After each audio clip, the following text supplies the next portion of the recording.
Yo, what's up everybody? My name is Ryan. I'm a CPA, and today I'm going to be talking about some basic things that, business owners should know. So this might be helpful for you if you're just starting your business, or maybe if no one's ever taught you this before or told you this. So stay tuned. I have a few things, clients that frequently ask me these questions, and I figured it's worth to share with everybody else because, if people are asking us a lot, then other people might probably need to know. But before I get started, it would be super helpful if you could please subscribe to my channel. And of course, please smash the like button. You don't have to do it right now. Just maybe you can wait until you can see if this video is helpful and then smash the like button. First question I get is, do you have to keep receipts of all your purchases when you're a business owner? So the answer is yes, you do need to keep receipts. And the reason for this is not for tax preparation. It's not for bookkeeping. It's actually for IRS audits and examinations. So if you were to get audited, your business were to get audited, and the IRS wanted to check some of your expenses and make sure that they're legitimate expenses and make sure they're business related, they want to see the receipts for those expenses.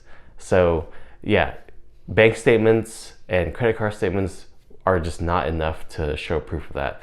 They want to see actual receipts. So obviously, keeping 7 years of receipts in a trash bag or something is not super feasible or organized.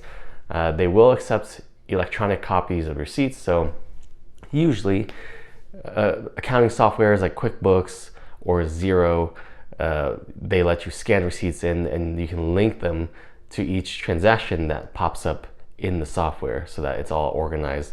It's all linked to that exact transaction and it's all in one place.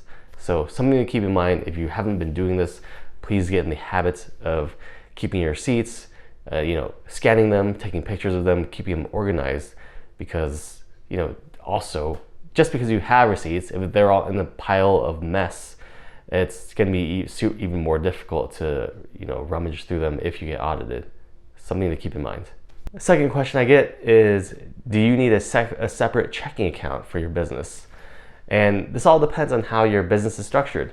So if you're a sole proprietor, which means you didn't set up an LLC or a partnership or a corporation, then you don't technically need a separate checking account for your business.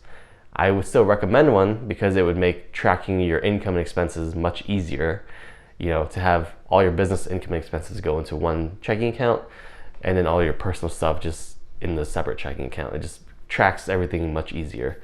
If you set up an LLC, a partnership, or a corporation, then you really, really do need a separate checking account. And you need to make sure that all your business stuff, all your business transactions go and remain in that business checking account, and none of your personal transactions ever touch that business checking account or credit card, okay? Because if you have personal and business getting mixed in, that's called commingling, and that can get you in trouble down the road. If you were to get into legal troubles, or even with IRS audits, they're going to start questioning things if they want to see all your bank statements. So just make sure you keep them all separate. All right, meals. What about meals? Are meals deductible? What kind of meals are deductible? And these are good questions because like with everything, it all depends, right? So if you're taking a client out to lunch or dinner, or you're taking a business development colleague out to lunch or dinner, those meals are deductible, and usually they have a 50% limitation on them.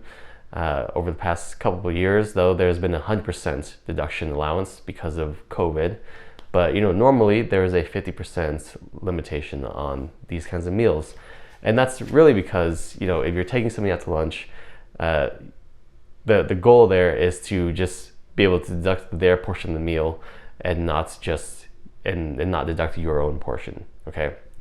So that means if you are, driving for Uber, or if you're a business owner and you're, on the road doing meetings and stuff throughout your town, and in between meetings you stop by like McDonald's because you're hungry and you just need to get a quick lunch, that is not deductible. If you're going to McDonald's by yourself, just getting a quick lunch for yourself, that's not a deductible meal, okay? And I've seen this on online where people are saying that they're Lyft drivers and they just deduct all the meals that they buy because they need to eat. Well, it's not technically a deductible meal because you're eating by yourself, and the meal is not required for your job. You're just hungry. You didn't pack lunch or anything, so that is not deductible. Just be aware. The only time that meals by yourself are deductible is if you're traveling, and traveling means you're spending some time at a significant distance away from your hometown. You're possibly staying the night, at least, at a different town. Those meals are deductible, okay? But when you're in town doing your regular day-to-day stuff, those meals are not deductible if you're by yourself. Another thing to keep in mind with meals is the IRS does not like lavish and extravagant meals. So, taking a client out to dinner and spending $1,000 on, food, where most of it is probably alcohol, your dinner is like $200, $800 in alcohol because you decided to get some Clase Azul tequila and you decided to drink the whole bottle. That's lavish and extravagant. That's not gonna fly. Of course, IRS will only see that if they audit you. So just try to be conservative with that, because if they do audit you, then they're going to disallow that expense, or at least maybe just allow part of it. Can you buy a car under your business, and should you? Well, these are two very different questions. Can you buy a car under your business? The answer is yes, you can. And should you is a whole nother question, because it all really depends.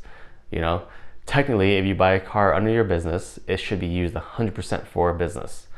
And if it's used any less than that, then if you have any personal use at all, technically you have to report any personal use as income. So I usually don't recommend people buying cars under their business, especially if they drive a lot, because if you drive a lot, you can just buy a personal car and take the mileage deduction, and you have pretty big deductions, for your business. So yes, you can buy a car under your business. Should you? Maybe, maybe not. It depends on the car. If it's like a 2020 Corolla and it's a legitimate business car, then that looks fine to me. If you're trying to buy a 2022 Lamborghini Urus under your business, $300,000 car, and you own a bakery, well, I don't think that's really going to fly as much. A $300,000 car for a bakery, even if you drive it 100% for business, it's just not like a super necessary, it's not an ordinary and necessary business expense. A normal car or a normal work truck or whatever is ordinary, necessary, but a Lamborghini, probably not. Now I see some people ask me what if they wrap their car in their business's logo, design, the entire car. Does that mean it's considered 100% business use? I'm not going to get into the details of that.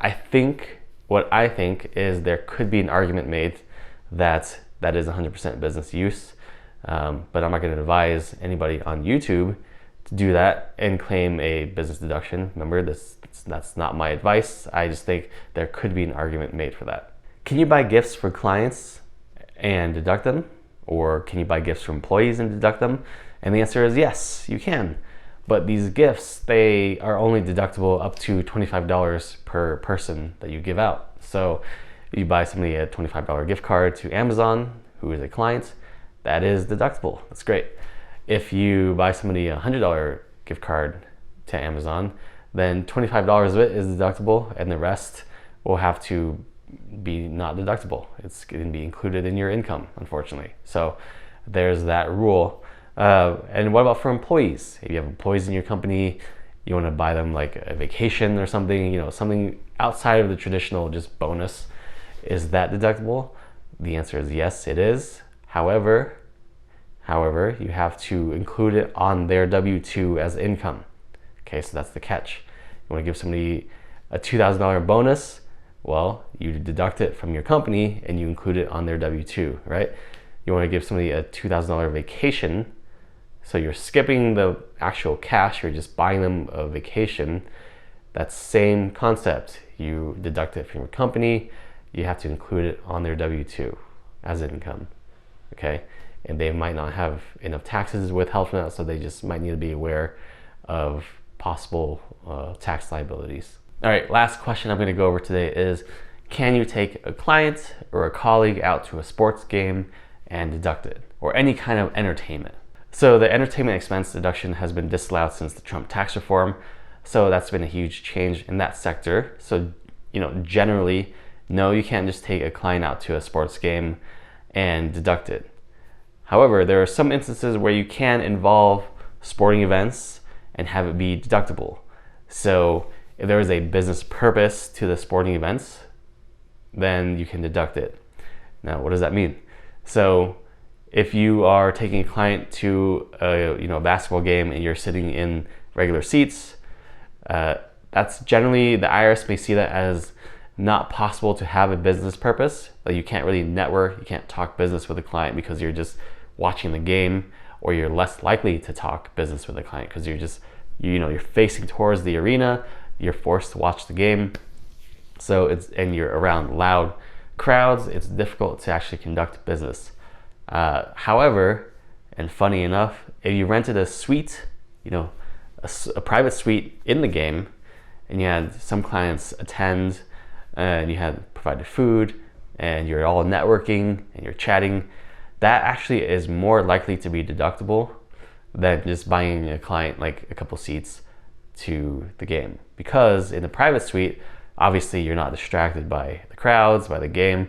You're all able to network. You can all go and watch the game for a little bit if you want, but you're not kind of forced in that position and orientation to watch the game. So the IRS actually sees these private suites as more able to deduct and more of a business purpose, if it truly is, if you're actually networking and stuff, than just buying a couple of seats for your clients. All right, so that's all I got for today. Thanks for watching. Again, please hit the subscribe button if you're new here. If you are not new here, thanks for returning, thanks for watching, and thanks for your support. And of course, if you found this video helpful, please smash the like button. I'll see you next time. Stay safe and take care. I'm in the mood for a switch up. I hit the function, hit the rose till I hiccup. I hit the stage and leave with money that's a sticker. She picture perfect, so I told him I'm a flicker. Bill, I'm in the mood for a change up. I leave the city and return with my change up.